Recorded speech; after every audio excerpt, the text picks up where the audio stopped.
long day for y'all. I know it was easy getting into the pre-meeting. There was no problem getting through those doors, was it? Was there? Anyway, hello everyone. Well, I've just finished the last meeting of this week's long trip, the U.S.-Russian summit. And I know there were a lot of hype around this meeting, but it's pretty straightforward to me, the meeting. One, there's no substitute, as those of you who have covered me for a while know, for face-to-face dialogue between leaders. None. And President Putin and I had share a unique responsibility to manage the relationship between two powerful and proud countries.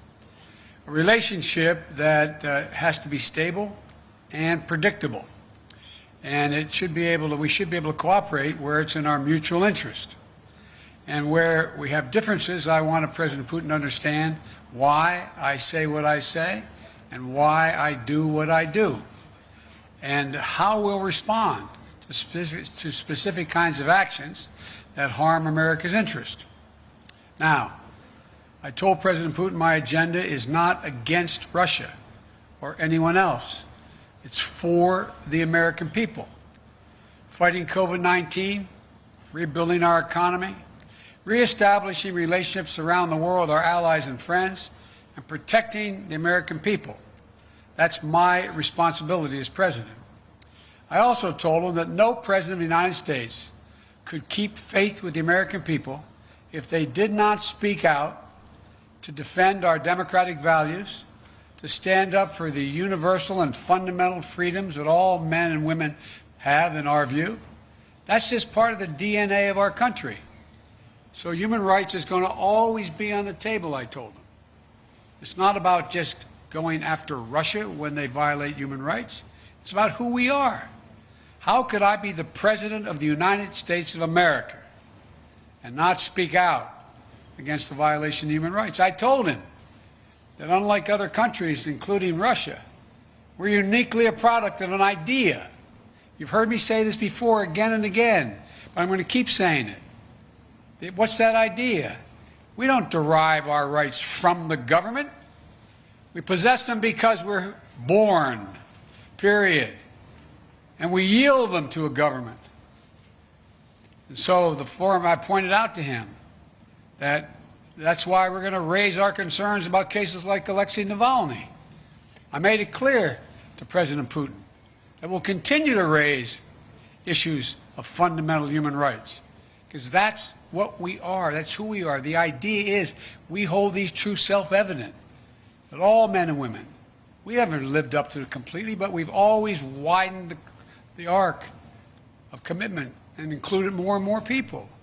And I raised the case of two wrongfully imprisoned American citizens, Paul Whelan and Trevor Reed. I also raised the ability of Radio Free Europe and Radio Liberty to operate and the importance of a free press and freedom of speech.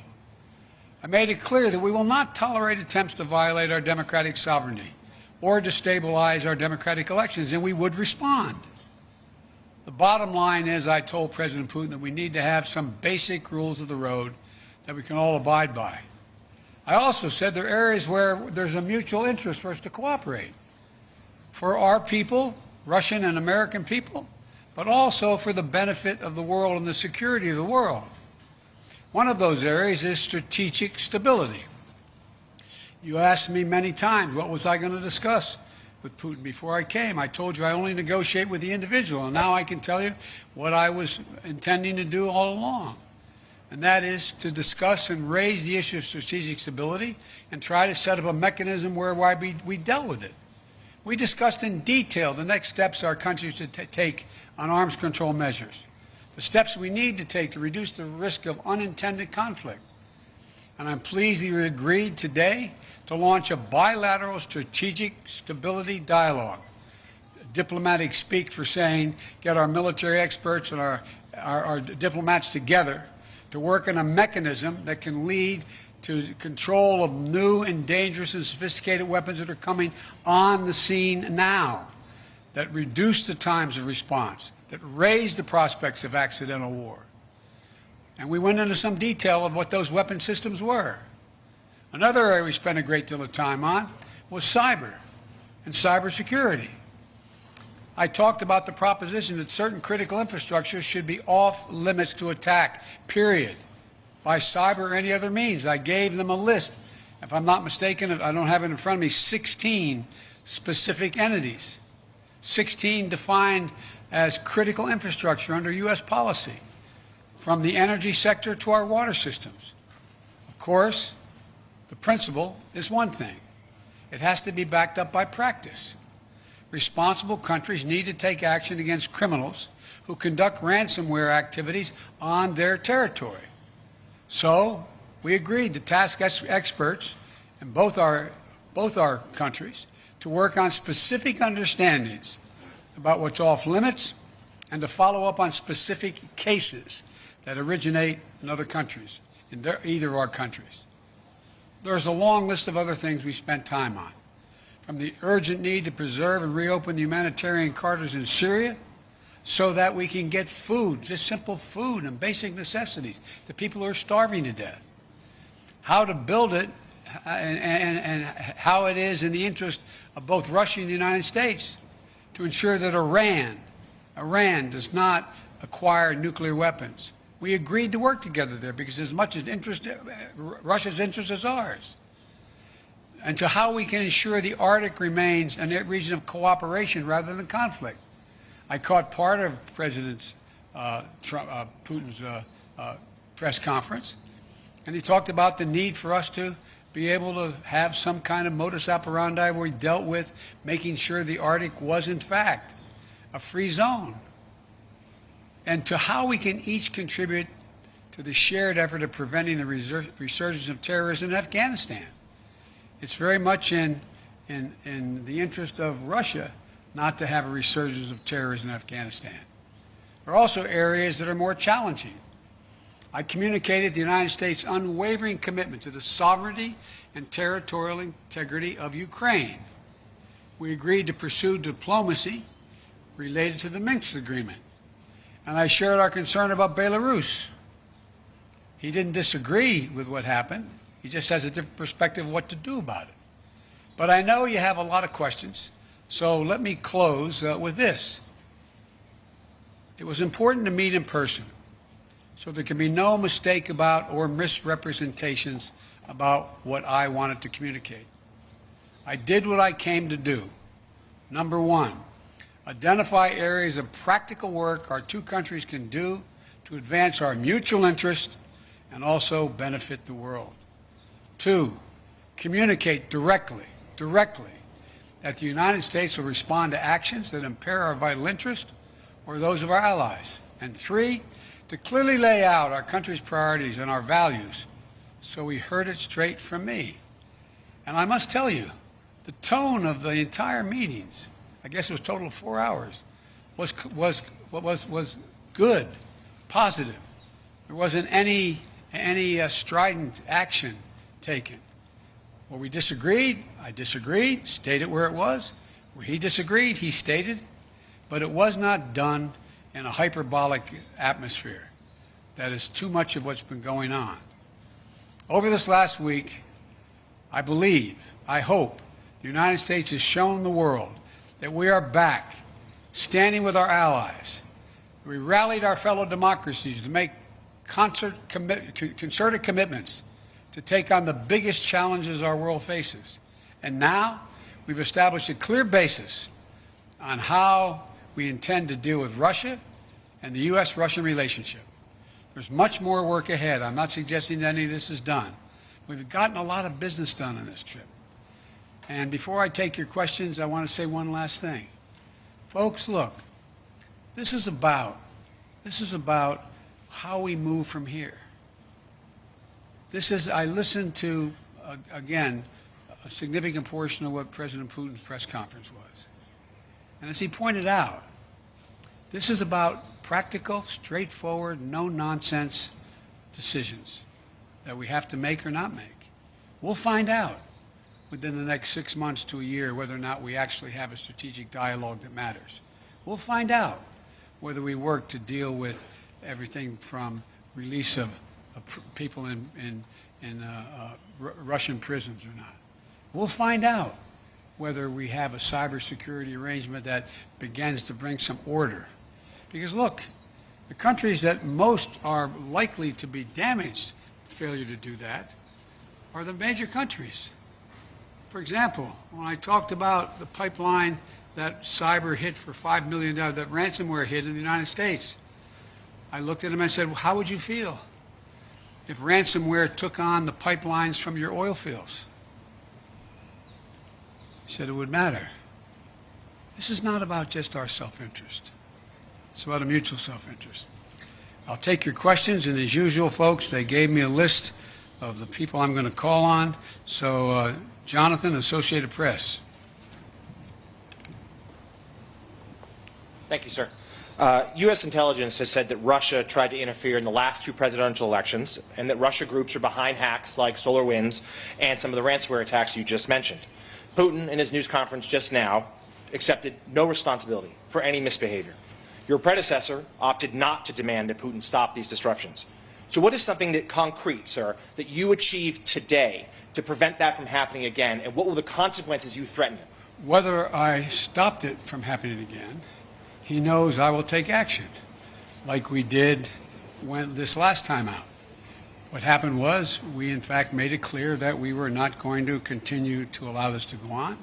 The end result was we ended up withdrawing, they went withdrawing ambassadors, we closed down some of their facilities in the United States, etc. He knows there are consequences. And look, one of the consequences that I don't know, I shouldn't say this, is unfair of me.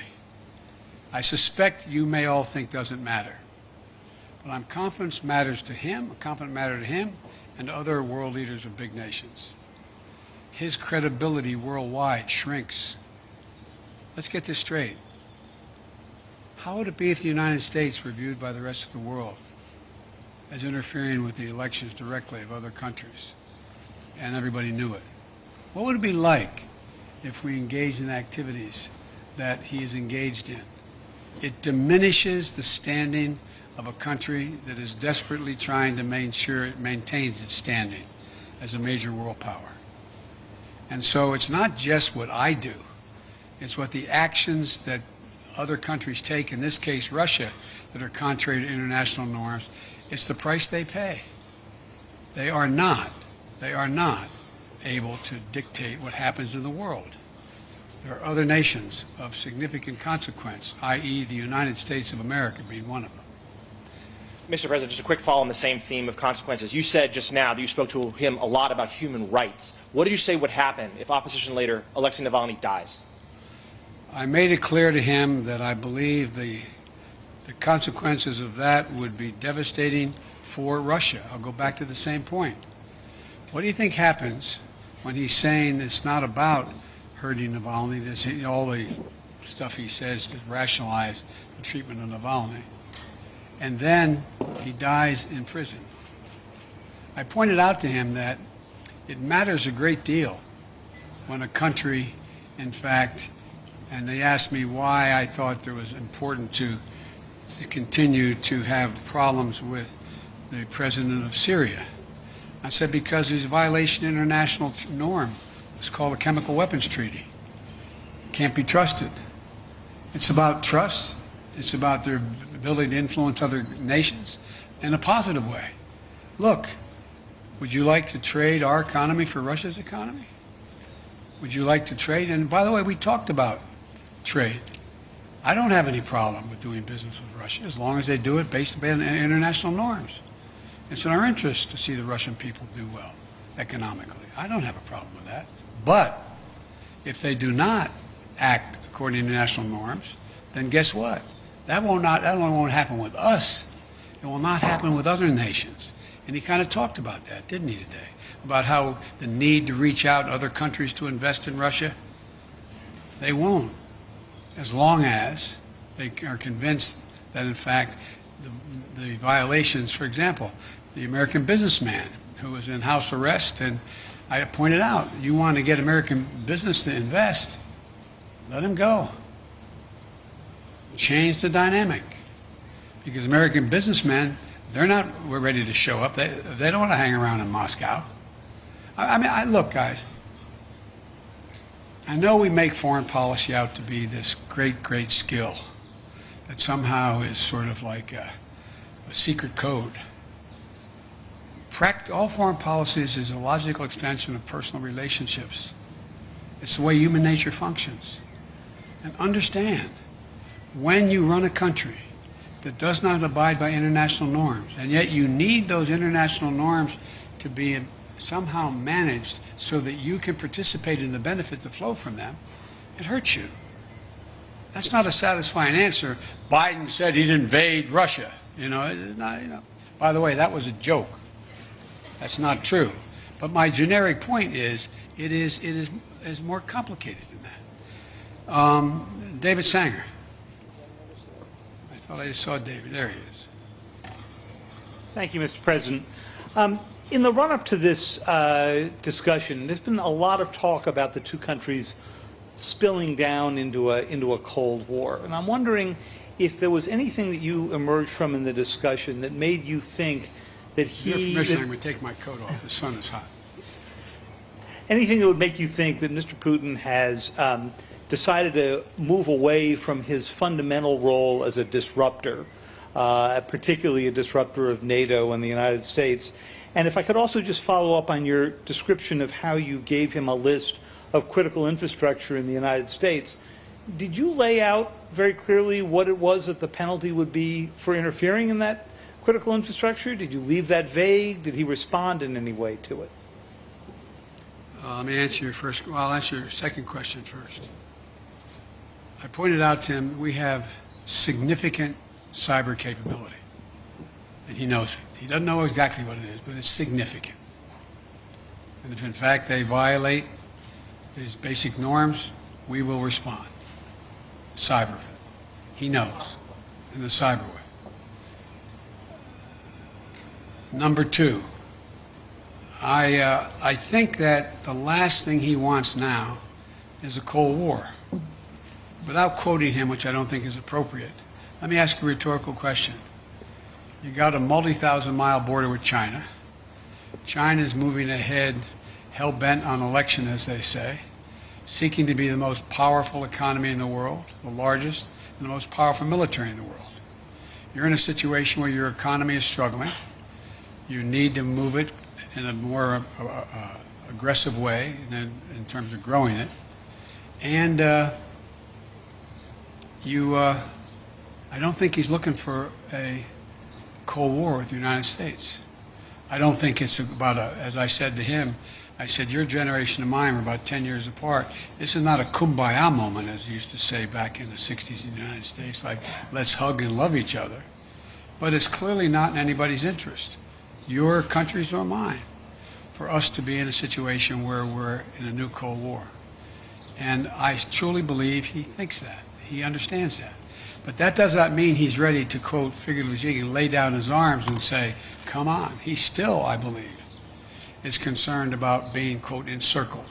He still is concerned that we, in fact, are looking to take him down, etc. He still has those concerns. But I don't think they are the driving force as the kind of relationship he's looking for with the United States. Jennifer Jacobs.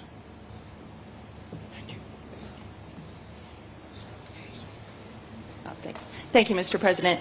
Is there a particular reason why the summit lasted only about 3 hours? We know you had maybe allotted 4 to 5 hours. Was there any reason it ran shorter?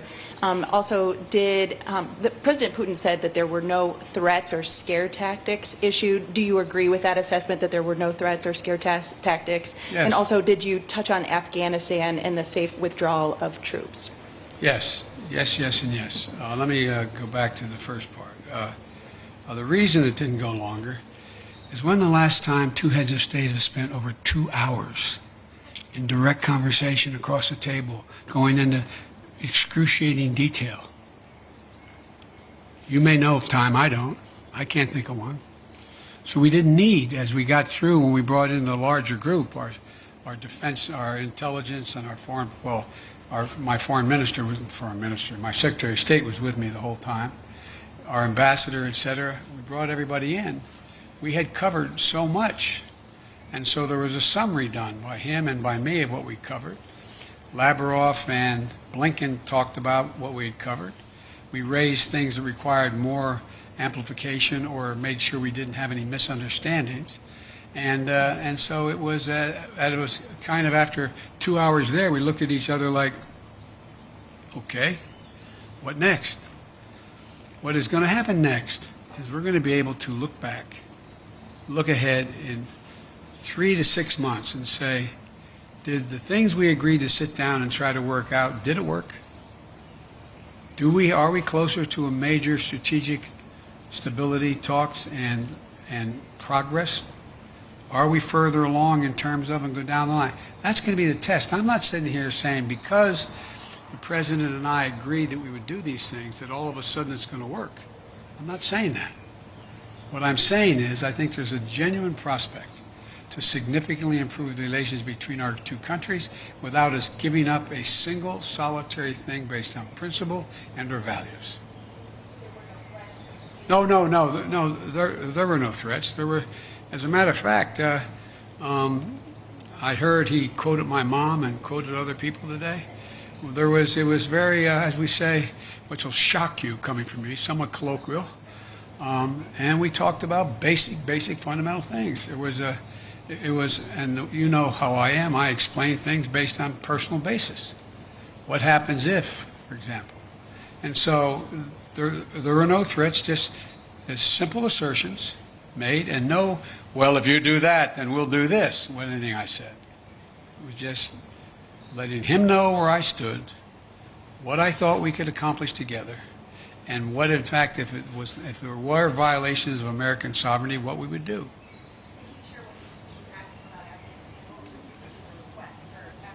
No, he asked us about Afghanistan. He said that he hopes that we're able to maintain some peace and security, and I said that has a lot to do with you. He indicated that he was prepared to, quote, help on Afghanistan. I won't go into detail now, and help on Iran, and help on, and in return we told him a lot what we wanted to do relative to bringing some stability and economic security or physical security to the people of Syria and Libya. So we had those discussions.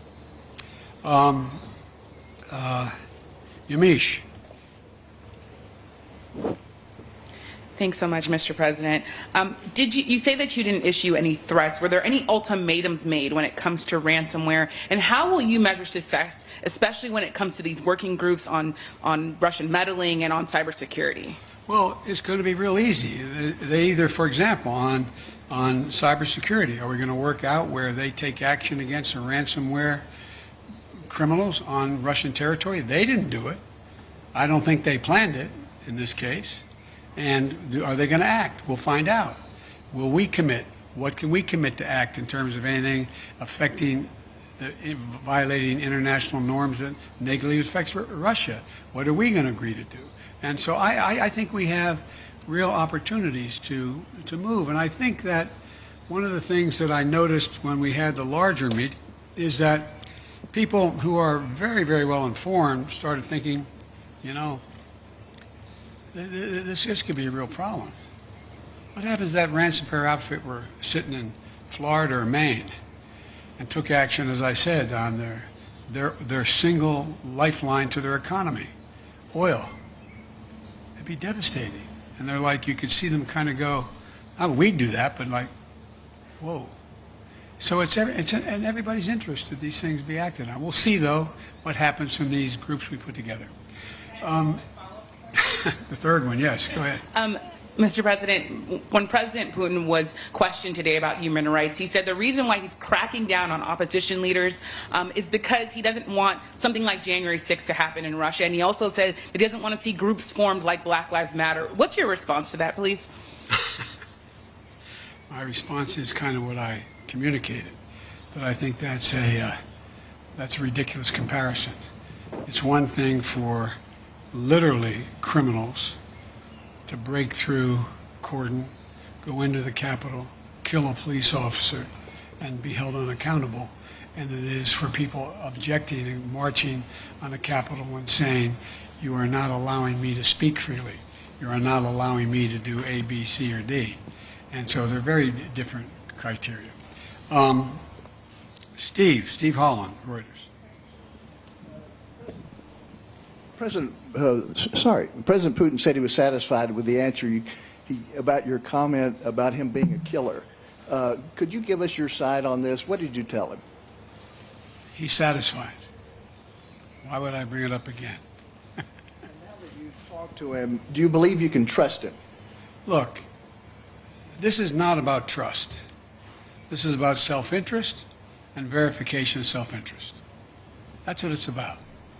So I virtually almost anyone that I would work out an agreement with that affected the American people's interest, I don't say, well, I trust you, no problem. Let's see what happens. You know, as that old expression goes, the proof of the pudding's in the eating. We're going to know shortly. Igor, Radio Free Europe and Radio Liberty. Hello, Mr. President. Hello, Mr. President. You want to go in the shade? You can't. Can you see? Thank you. Yeah. All right. Yeah. I think you know attacks in civil society and the free press continue inside Russia. Yes. For example, Radio Free Europe. Yes. Radio Liberty, Voice of America, Current Time TV channel where I work, branded foreign agents, and several other independent media. So we are essentially being forced out in Russia 30 years after President Yeltsin invited us in. My question is, after your talks with President Putin, how interested do you think he is in improving the media climate in Russia? I wouldn't put it that way, in terms of improving the climate. I would, in fact, put it in terms of how much interest does he have in burnishing Russia's reputation that is viewed as not being contrary to democratic principles and free speech. That's a judgment I cannot make. I don't know. But it's not because I think he's interested in changing the nature of a closed society or closed government's actions relative to what he thinks is the right of government to do what it does. It's a very different approach. You know, there's a couple of really good biographies. I told him I read most everything he's written and the speeches he's made, and I've read a couple of very good biographies, which many of you have as well. And I think, and I pointed out to him that Russia had an opportunity, that brief shining moment after Gorbachev and after things began to change drastically, to actually generate a democratic government. But what happened was it failed, and there was a great race among Russian intellectuals to determine what form of government would they choose and how would they choose it. And based on what I believe Mr. Putin decided was that Russia has always been a major international power when it's been totally united as a Russian state, not based on ideology, whether it was going back to Tsar and commissars straight through to the revolution, the Russian Revolution, and to where they are today. And I think that it's clear to me, and I've said it, that I think he decided that the way for Russia to be able to sustain itself as a great, quote, great power is to, in fact, unite the Russian people on just the strength of the government. The government controls, not necessarily ideologically, but the government. And I think that's the choice that was made. I think I'm not going to second guess whether it could have been fundamentally different, but I do think it does not lend itself to Russia maintaining itself as one of the great powers in the world.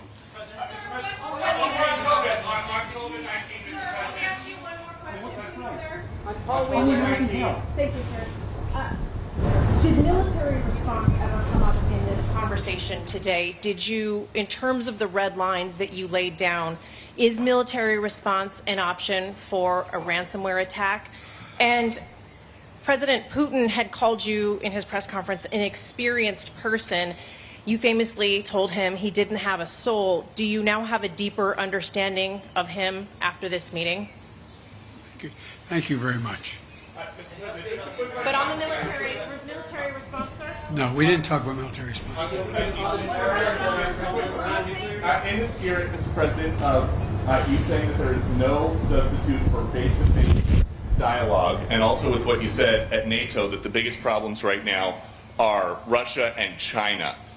You've spoken many times about how you have spent perhaps more time with President Xi than any other world leader. So is there going to become a time where you might call him, old friend to old friend, and ask him to open up China to the World Health Organization investigators who are trying to get to the bottom of COVID-19? Let's get something straight. We know each other well. We're not old friends. It's just pure business. So I guess my question would be, you've said that you were going to press China. You signed on to the G7 communique that said the G7 were calling on China to open up to let the investigators in. But China basically says they don't want to be interfered with anymore. So what happens now? The impact, the world's attitude toward China as it develops. China's trying very hard to project itself as a responsible and very, very forthcoming nation. That they are trying very hard to talk about how they're taking and helping the world in terms of COVID-19 and vaccines, and they're trying very hard. Look, certain things you don't have to explain to the people of the world. They see the results. Is China really actually trying to get to the bottom of this? One thing we did discuss, as I told you, in the EU and at the G7 and with NATO, what we should be doing, and what I'm going to make an effort to do, is rally the world to work on what is going to be the physical mechanism available to detect early on the next pandemic and have a mechanism by which we can respond to it and respond to it early. It's going to happen. It's going to happen, and we need to do that. Thank you. What did Putin say about Paul Whelan and Trevor Reed? What if you're not on the 16? What did he say about Paul Whelan and Trevor Reed? Because I have hope. I say again, we can't hear you. I said the families of the detained Americans came up and we discussed it. We're going to follow through with that discussion. I am not going to walk away on that. Why are you so confident he'll change his behavior, Mr. President? Yeah, I'm not confident changing behavior. What do you do all the time? So when did I say I was confident? You said in the next 6 months you'll be able to determine. What I said was, let's get it straight. I said what will change their behavior is that the rest of the world reacts to them and it diminishes their standing in the world. I'm not confident of anything. I'm just stating the fact. But given his past behavior has not changed, and in that press conference after sitting down with you for several hours, he denied any involvement in cyber attacks, he downplayed human rights abuses, he even refused to say Alexei Navalny's name. So how does that account to a constructive meeting as President Putin framed? You don't understand that. You're in your own business. Is the summit with China next? Cool, we need to load. Cool, we need to load quickly. Let's go. Quickly, cool. Y'all get home safe.